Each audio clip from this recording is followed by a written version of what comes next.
What's going on, everyone? I'm Tim Burzens, and this is Amplified Vitality. Welcome back to another video. This is going to be a really important one. So many people deal with this issue, and it's actually one of the underlying reasons why I think so many people have the health concerns and the metabolic burnout. Even it can lead to things like fatty liver disease and a lot of the metabolic syndrome type of symptoms. There's a lot that ties into this, and it has to do with something that is not necessarily genetically inborn or a result of just, certain parts of the diet of what we're doing, but specifically from excess stress, from excess dieting, from too much training, from not having enough carbohydrates and things like that. These stresses create this state that we're going to be talking about today, where adrenaline gets impaired and dysregulated. It can be high, it can be low, it can be manifest in a lot of different ways for different people. But all of this is really tied together in a really cool way. We're going to be talking about the causes of it. We're going to be talking about some of the signs and symptoms that you might be experiencing and how to fix those. A lot of these are pretty wide reaching too. So it's probably a lot of people who might be able to associate with these kinds of things. We're going to go through a couple of the mechanisms. Not going to make it too science heavy, but on this channel, I really like to describe in the simplest way what's actually occurring in the body so that you can grab a mental picture of it and actually be able to connect to it and understand it in a very simple way. And then we're going to talk about some solutions. And I have some really cool ones that you probably haven't heard about, especially not tied to this concept. There's a lot of different things out there around how to heal from adrenal burnout, for example. And some of those will apply here, but there's some new ones that I don't think a lot of people talk about that you're probably going to get a lot of value out of. So thank you for tuning in, and I'm excited to get started. So we are talking about the adrenal burnout, adrenal fatigue, adrenal insufficiency, that kind of thing. And while this is typically the term that's used, and people often call it adrenal burnout or exhaustion, implying that they are no longer able to produce enough adrenaline, and therefore they can't get that activation from stress. Whenever a stressful thing comes on, or if they have to go do exercise or something like that, they just can't get that umph, and it's because of a lack of adrenaline. While this isn't necessarily the same as you might see in something like diabetes with insulin, where the pancreas actually stops producing it, the adrenal gland never stops producing the adrenaline unless you're in some sort of, something that is more genetic or hereditary, some sort of disorder like Addison's disease or some sort of secondary adrenal insufficiency. Whatever it is, those are disorders that are associated with actual clinically low levels of adrenaline. Adrenal burnout, adrenal exhaustion, it might not manifest as low adrenaline levels necessarily, and that has to do with some of the differences in the adrenergic receptor expression in tissues and the reduced sensitivity to adrenaline. That is where it is a little similar to insulin in the sense that you can actually reduce the cell and tissue sensitivity to the hormone. And if you're doing that, then there is going to be less of a response. I talked in a previous video about signaling and how it's not just about the release and it's not just about the sensitivity. It's about the combined factor of the two. If you have strong release and strong sensitivity, then the signaling is high. If you have low release and low sensitivity, the signaling is low. So in this conversation, we're kind of talking about adrenal signaling, not necessarily just the hormone levels that are present in the blood. So I mentioned that this is not necessarily something that is genetically inborn for the people that, for the vast majority of people who are experiencing what would be a subclinical or a more colloquially termed adrenal exhaustion. These people are usually going to be someone who has gone through some sort of exhaustive exercise, exhaustive diet, extreme down to lean body fat percentages in a very unhealthy way. And that can also include cutting carbs, but as I'll talk about soon, it doesn't always happen from cutting carbs. It has to do more with the overall stress response. However, carbs obviously are very de-stressing. So that is a factor that we'll be talking about. So typically when people go on very low calorie diets or very low carb diets, the adrenaline and cortisol, the stress response starts to uptick. It moves up in the body because we want to spare glucose. So glucose is the most precious fuel for the body. That's why our livers produce it. If our blood glucose drops too low, we actually have really negative symptoms and can even die. We will even prioritize breaking down such a precious structural molecule like protein, which is more scarce in our environment. We'll even break that down in order to create glucose. That's how important glucose is for the body. And yes, while we don't need to eat it, it's conditionally essential, not actually essential. There are still health benefits from consuming enough versus placing the burden on the body to produce it. That doesn't mean that, it's a bad thing that if you have to produce glucose from, gluconeogenesis in the liver, that doesn't mean that it's automatically something bad is happening. but we don't want to push too far into that territory because then we are creating more burden. We are depleting resources and nutrients in the body, and that can be a bad thing. So when we go on these low calorie, low carb diets, there is a phenomenon that has been coined called the catecholamine honeymoon. The catecholamines are essentially dopamine, noradrenaline, adrenaline. They're all produced from the amino acid tyrosine, which is also produced from phenylalanine, which is the essential amino acid. Tyrosine gets converted into dopamine. Dopamine can then get converted into noradrenaline and then into adrenaline. There's a couple of important steps here that we're going to come back to in the solution section that has to do with nutrient support to allow that to happen. But these are all considered the catecholamines. So when the catecholamines come up, they make you feel good. Just like dopamine stimulates that reward center in the brain, it's involved in some of the addiction and the high risk things. Gambling is fun because the risk is there and it activates that reward system in the brain. Well, adrenaline actually does the same thing, and it can even amplify the effects of dopamine. So while it doesn't necessarily increase dopamine, it does increase that stimulation of the reward center, which means that it makes us feel good. And so a lot of people, when they first go on some crash diet or low carb diet or start doing a lot of exercise, they actually feel really good initially. And the reason is because that reward center is being activated. All this extra energy is being mobilized from fat stores. Your thyroid and your leptin and your insulin sensitivity are still good. So your baseline energy expenditure hasn't yet adapted. So you have this influx of energy. Your total energy expenditure is higher. You're activating that reward center of the brain. You feel incredible. You can even get by on 4 hours of sleep and feel great the next day. You can feel like you can tackle every single task that the world has to offer. Your cognition is good. You're feeling alert, all that kind of stuff. It seems like the best of both worlds. I actually think this is part of where people get into a little bit of a trap because they feel so good when they first do a diet like this that they end up thinking the diet is the forever cause of feeling that way. And as long as I stick to this diet, as long as I keep doing this, then I'm going to keep feeling this way.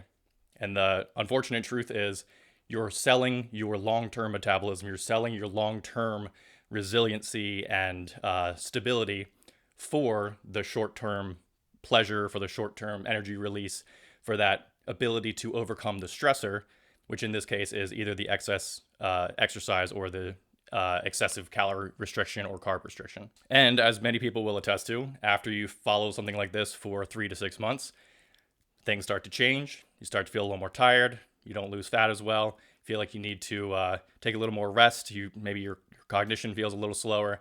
Exercise performance might start to go down. And this is the phase after the catecholamine honeymoon that could be termed the catecholamine hangover or also catecholamine resistance. Essentially, the overstimulation of adrenaline, the overproduction of adrenaline can create a state where the body ends up becoming resistant to the actions of the hormone. And so the adrenergic receptors in the cells start to alter and go down, meaning that your tissues actually respond less to the hormone. That means you need to pump out even more of it. And that means you're creating even more burden on the body to create more of it. And not only that, some tissues are going to be responding less, but the overall elevation means that some tissues are going to be overly saturated with it. And this is where we start to see a lot of problems and some dysregulations in the systems that start to occur. And I do want to be clear as well, this is not to say that adrenaline is a bad thing. Adrenaline is necessary, and even stress is necessary. Stress is not a bad thing. The action of exercise, for example, that creates an adaptation that makes you more resilient relies on stress. And so the goal is not necessarily to completely eliminate stress. However, if you have been through a place in the past when you have overly pushed that button, so to speak, of stress, then we don't want to be continuing to activate that stress. We want to tip the scale back a little more towards healing, and we want to allow the stress to dissolve and to dissipate and to dissolve. And so that takes some time, and it takes some specific actions to do that. So I've gone over kind of some of the pattern of how this ends up looking in the real world when people, go on these diets and then feel the crash that comes afterwards. But what are some signs and symptoms from the long-term experience that you might have? Even if you go back to a normal diet, some people have these lingering symptoms that just last for a really long time. And it's kind of gets confusing and can be a little demoralizing when you try to do these different things and nothing seems to move the needle at all. And especially when you had such a success when you first went on the diet, a low carb or low calorie diet. And so now you come to a place where it can be very frustrating and very confusing to try to figure out what's going on.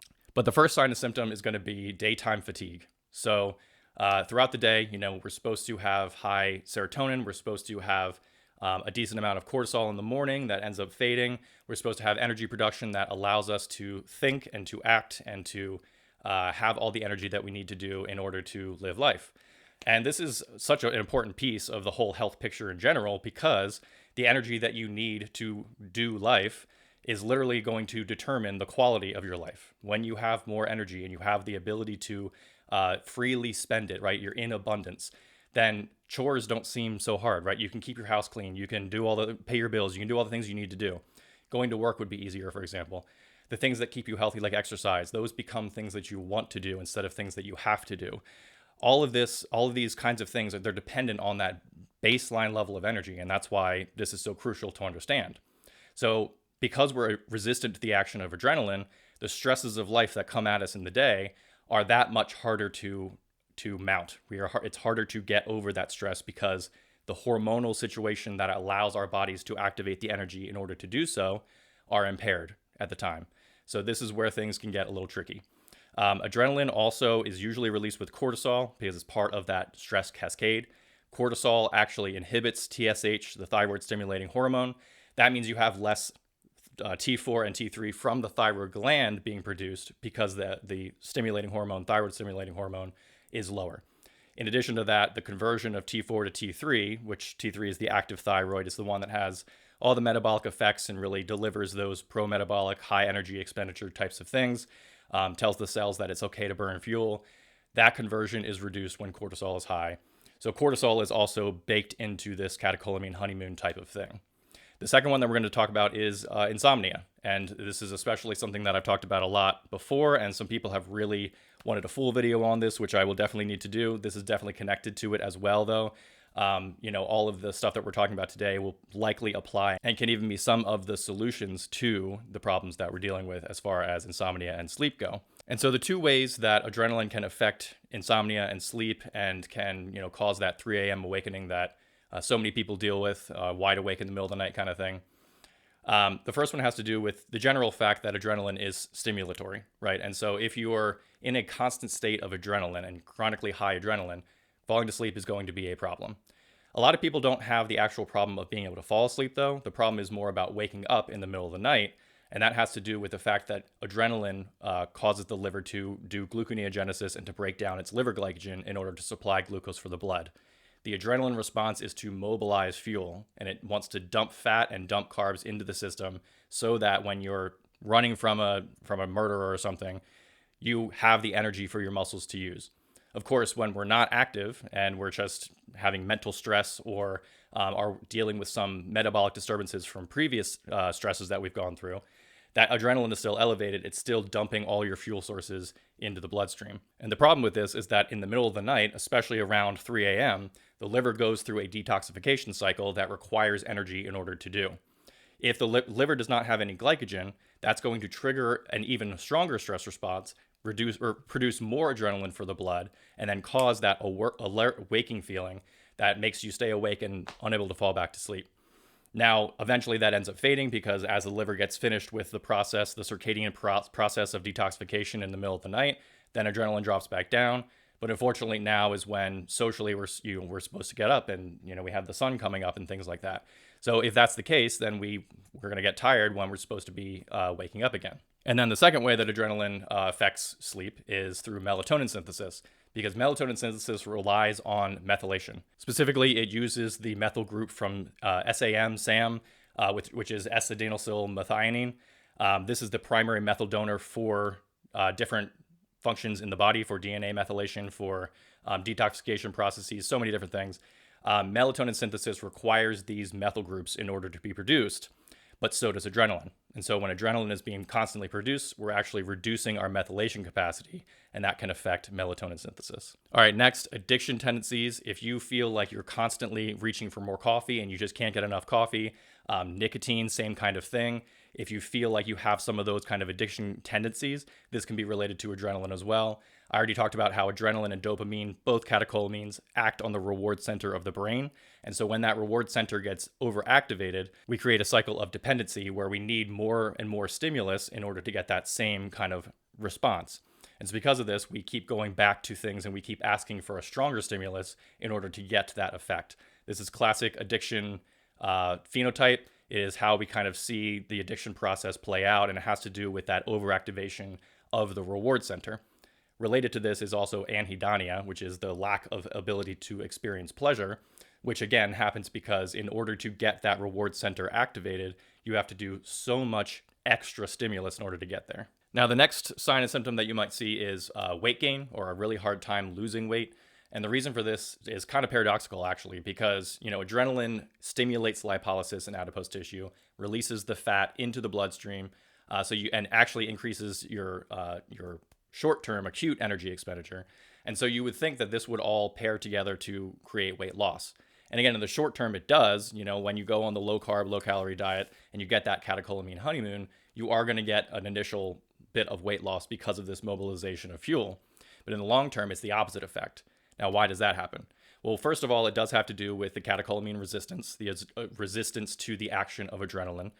The actual lipolytic effects can be suppressed, and we see this in obesity, that the lipolytic effect of adrenaline is suppressed, and that has to do with a downregulation of those adrenergic receptors.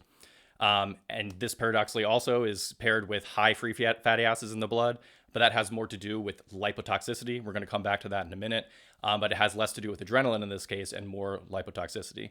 But the second effect here is actually that adrenaline suppresses leptin production from fat cells. So obviously leptin helps to reduce your appetite, increase your baseline energy expenditure, different from acute energy expenditure. And so when we have a chronic high adrenaline chronically suppressing leptin, we have this reduction in our baseline energy expenditure. This is that non-stress energy expenditure. It's like the thyroid metabolism, the baseline metabolism, that gets reduced when we have this excess stimulation of adrenaline. And I would probably guess that this is actually one of the mechanisms that explains why adaptive thermogenesis happens in the first place from a low-calorie diet, because of the excessive stimulation of adrenaline to pull the fat out of the fat stores, which is a necessary step. You have to get the fat out of the fat stores, and that requires adrenaline. And so, metabolism ends up sinking and dropping after you've pulled so much fat out because you are suppressing leptin so strongly from the action of adrenaline. Very much related to this is also poor blood glucose control, which can manifest as insulin resistance or diabetes. So adrenaline works, as I just said, to increase gluconeogenesis from the liver. It helps the liver, or causes the liver to dump its glycogen and to turn amino acids into glucose for the blood. At the same time, it also reduces the ability of the pancreas, actually inhibits the beta cells in the pancreas from releasing insulin in the first place. So that means we have this combination of accelerated dumping of glucose into the blood and the inability to produce insulin to cause it to go into the cells, leading to higher blood sugar levels. And again, adrenaline is the mobilization hormone. It's trying to mobilize the fuel sources. So it makes perfect sense that it would be inhibiting insulin, which is a storage hormone, and instead focusing more on trying to get the liver to produce glucose, to dump its glycogen, and to pull fat out of the fat cells. And then within this wheelhouse is also the low libido and the inability to gain muscle. Adrenaline suppresses testosterone production. That one's pretty straightforward. It also suppresses estrogen and progesterone. For progesterone, it has more to do with cortisol, actually, because, like I said before, adrenaline, part of the stress cascade, cortisol is released as well. And so there's something called the pregnenolone steal, where instead of pregnenolone going to progesterone and creating that pro-metabolic hormone, the body prioritizes cortisol to try to overcome the stress, and that takes the substrate, the pregnenolone, and converts it into cortisol, reducing the availability for progesterone to be produced. So those hormones can all be altered and reduced because of the excess in adrenaline. And then the last two are going to be a little bit more behavioral or experiential from your experience eating different types of foods. I have found that people in the adrenal burnout type of camp tend to crave more fatty foods and also crave fat and carbs together in a greater proportion. And the reason for this is probably because of the fact that the cells have just become so adapted to burning fat from the excess free fatty acids being released in the blood that you shifted into that mode, and that seems to be kind of the result of switching into more of a fat burning mode versus a carb burning mode. In the Minnesota starvation experiment, which basically just really hard dieted people for 3 months, and they found all of these kind of symptoms we're talking about with the high adrenaline state, they found that afterwards, most of the people actually gained far past the weight that they were before the study. Some of them stayed there for a long time. There was even an interview with one of the participants who said that he never craved cookies and junk food that were really high fat, high sugar foods before, but after the experiment, he would just crave those foods. And there's something here to be said because, we look back at the 30s and everyone was slim based on the diets they were eating. There's a lot of causes for this, but the excessive stress of our current modern world might be pushing us more into a place that causes us to crave these different foods as a result of that stress cascade being chronically turned on, right? The inability to let it go and to move into the parasympathetic state. And then the second one is going to be getting tired after eating carbs. Now we're actually going to talk about this in a little bit because it's not a bad thing. It is annoying when, you have stuff to do and you feel that drop in energy, but it's actually a sign that something good is happening. So we're going to come back to that in a minute. So we've also talked a little bit already about some of the mechanisms that make this happen. The reduction in the beta adrenergic receptors that actually cause the signaling of adrenaline. So even if you do still have high adrenaline and it's not, your production of it is not low, you might still have low signaling, as I said before, because of this adrenaline catecholamine resistance. So that's part of the cascade of things that are happening. And then we've also talked about impaired methylation. So, the conversion of norepinephrine into epinephrine adrenaline, that requires the methyl group from SAM, from SAM. And so because of that, you can deplete your methyl group reserves. And that's also, like I said, paired with the inability to produce melatonin and do a bunch of other things. But that impaired methylation capacity, very widespread, very wide reaching throughout the body. There's so many things that are involved with that. And methylation is a very cool topic we're going to be addressing again because it is such an important one to understand as well. But specifically, I want to talk about lipotoxicity because there is a very interesting pattern that happens here from the excessive release of adrenaline, the excessive lipolytic action and release of free fatty acids into the blood. And the free fatty acids have a lot of negative consequences that need to be discussed. And as I've talked about before, lipotoxicity is essentially the pathological accumulation of fat in the bloodstream and in the tissues. This deafens its sensitivity to hormones. That's why we see reduced adrenal sensitivity, reduced insulin sensitivity. We even see some interference with thyroid and leptin. And so there's a lot of problems here that start to occur when the tissues start to become burdened with and laden with that fat, laced with that fat. And of course, the main one is also that glucose in the blood will go up because the tissues can't absorb and effectively utilize that glucose. Because of the Randle cycle, there's a competition between fats and between carbs. But more specifically, it's the free fatty acids, not necessarily being beta oxidized in the mitochondria, but the presence of excess free fatty acids around the cells, disrupting the membrane and disrupting the potential, therefore changing the electrical charge that is produced from ATP, that's basically how a cell has energy. The ATP production uses electrolytes to create an ion imbalance between inside and outside the cell. That creates a charge. It's an electrical charge. That's literally how cells do things. It's the work that they're able to do. And so excess free fatty acids destabilize this, and they actually impair mitochondrial respiration. So that means they impair your respiration, lower your metabolic potential, your metabolic capacity. And obviously, as we talked about before, energy is the number one thing for health, for productivity. If you don't have the energy, you can't do it. So it's the same thing with your cells. They're not able to produce enough energy. And the most interesting thing here is that even in starvation states, you can get lipotoxicity. And in starvation states, adrenaline is obviously very much raised, so is cortisol.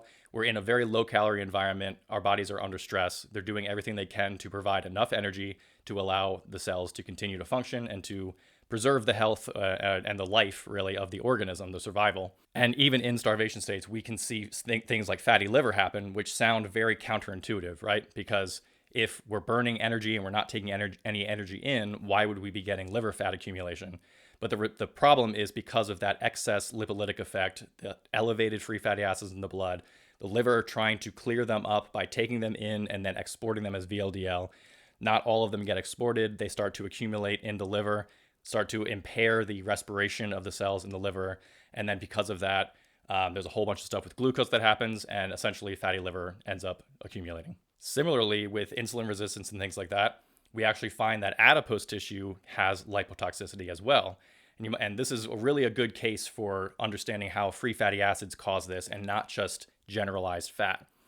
The function of adipose tissue, it's a very bioactive tissue. It's not just a storage site for fats, but one of its main function is to safely store fats inside the cytosol of the cell as triglycerides. When free fatty acids are elevated in the tissue, but not inside of the cell. They are outside of the cells, in between the cells. That's where they're having that membrane potential disruption that's causing the reduction in the mitochondrial respiration and the energy production. This dysregulates the way that adipose tissue works and actually causes free fatty acid leak into the bloodstream. And so even though the adipose tissue has a lower response to adrenaline, and this is true in obesity too, they see a lower adrenergic response to the injection of epinephrine, you'll still have free fatty acids leaking into the blood because of this dysregulation in the energy production of the adipose tissue itself. So taking care of the adipose tissue and actually getting it healthy by preventing the accumulation of too much free fatty acids in the blood, super important for the metabolism of all the rest of the body as well, because if that free fatty acid is leaking out into the blood, not as a response to adrenaline, but just as free fatty acid leak from dysregulated adipose tissue function, then we're getting those free fatty acids causing lipotoxicity in the liver, causing the insulin resistance and the accumulation of the fat in the muscle cells. And obviously the whole body starts to have these negative effects from that excessive leak of free fatty acids that's not tied to adrenal stimulation, to stress, to movement, to activity, all of which would be more closely tied to elevated rates of beta oxidation to prevent free fatty acids from accumulating. Now, let's talk about solutions, because that's the most important thing. All of the science and the mechanism is fun, and it helps us to understand why things work and to see it from that underlying level. It can actually be motivating if we understand what's happening and why we're doing what we're doing. But at the end of the day, your experience matters most. If you aren't able to actually implement solutions to enact actual change in your life and in your energy levels, then none of it really matters. Then it's all just mental masturbation. So we actually have to do this, right? We actually have to start to look at solutions and start to apply them to see what would work and what won't. And so the first one that we're going to talk about, I've mentioned methylation a couple of times. Getting your methylation status good is paramount to helping with adrenal sufficiency, to help with the actual signaling of adrenaline and to recover from that state. As I said, excess adrenaline production, that drains your methyl stores. If you need to produce more adrenaline, then you need more methyl groups in order to do so. And on the same token, this is also where people will see different levels of adrenaline in the blood, despite maybe having the burnout symptoms themselves. And this is why it's not necessarily as simple as the reduction or suppression or inhibition of adrenaline release into the blood as it is with diabetes and insulin. It's actually, you might still have plenty of adrenaline, but it's just that you're not responding to it well. So low levels would probably imply worse methylation status. Higher levels would imply better methylation status. This is a genetic thing for the most part, but the diet is intimately involved with that. The two things that I think everyone should use as tools for this, methyl folate and methylcobalamin. It's B9 and B12. Methylated B vitamins are so important in the regeneration of SAM, that universal methyl donor that is so important for all those functions of the body, including adrenaline synthesis. In addition to that, TMG or betaine, I mentioned this in previous videos as well, a major methyl group contributor that helps with the liver's regeneration of SAM. You definitely still need the B vitamins. Those are the core. The methyl folate, methylcobalamin are the core, but the backup support for this would be TMG. So taking that alongside with it can definitely help with methylation status. Now, if you know that you have a genetic polymorphism for methylation, you should definitely be taking these. If you don't know if you have it or if you don't have it, I still think you should be taking these. But in order to prevent overmethylation, which is a much less common problem, but does still exist, I would recommend taking extra collagen and extra glycine. Glycine is a conditionally essential amino acid. Your body can produce it on its own, but often not enough to overcome certain stressors.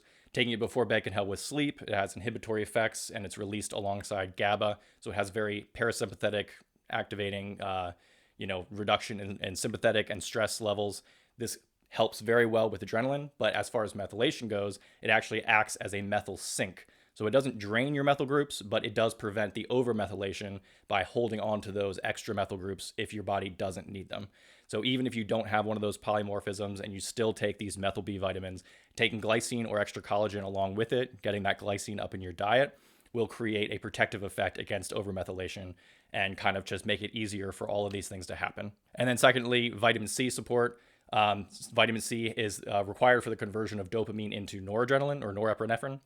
And so obviously you need norepinephrine in order to produce adrenaline in the first place. And so having vitamin C helps that conversion and then allows for the methylation of norepinephrine into epinephrine so that we can have adequate levels of adrenaline. The second thing we want to do is prevent the excessive release of adrenaline, and we want to provide the alternative fuel so that we can tell our bodies that it doesn't need to activate that stress response. And this is going to look like a higher carb intake. Specifically, carbs spread out throughout the day so that we have a more steady blood sugar, so that we don't ever dip into the place where we have to turn on adrenaline. We can create a better absorption of the carbohydrates for glycogen without having a huge blood glucose spike that ends up turning some of that into fat. So there's probably a better nutrient partitioning effect here, but it keeps the stress levels low throughout the entire day. Consuming carbs actively reduces adrenaline, which is very, very important. I mentioned before that if you eat carbs and it makes you tired afterwards, that's a really good thing because it actually is reducing your adrenaline output and allowing the body to recover. It's activating that parasympathetic nervous system and putting yourself in a more healing state. So if that happens to you, really important to consider that something good is happening, but spreading them out, the carb intake out through very small feedings at first will help prevent that big crash that ends up disrupting your entire day. If you're pairing that with your methylation and vitamin C in order to produce more adrenaline, you shouldn't have so many of those crashes. But if they do happen, it's a good sign. It means adrenaline is actually being inhibited and allowing your body to heal.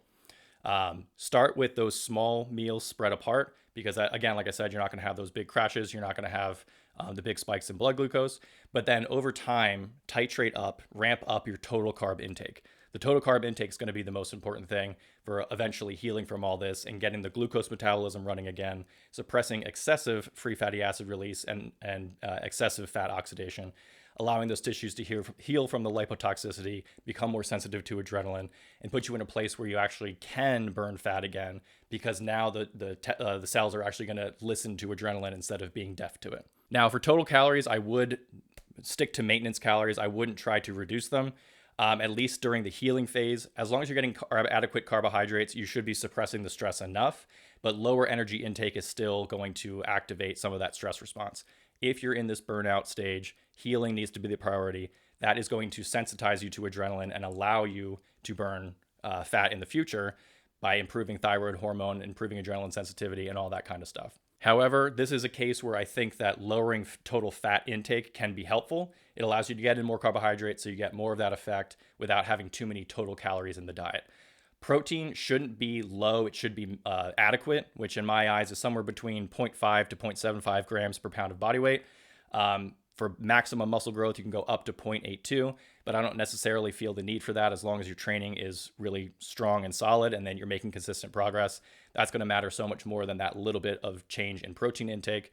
However, low protein intakes are associated with greater adrenaline release, and so this is also a stressor to the body. We don't necessarily want to go days on days without having a decent amount of protein, or else we're going to have that adrenaline start to come up. And again, short term, not a problem. Long term, or after an intense long time where you're in a burnout stage, that's not the time when we want to keep pushing that stress button. We want to pull back and allow the body to heal.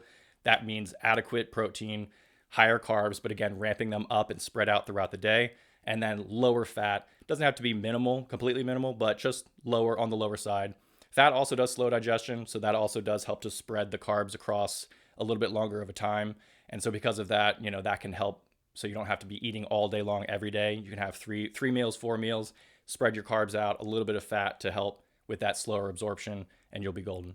And then the final two pieces here are minimizing stress. Stress is the cause of adrenaline getting released in the first place. If we're trying to heal from stress, we just want to reduce stress. Makes perfect sense. This means for exercise, we want to keep it minimal. We don't want to be doing tons and tons of super long cardio days. We don't want to be doing high volume weightlifting workouts.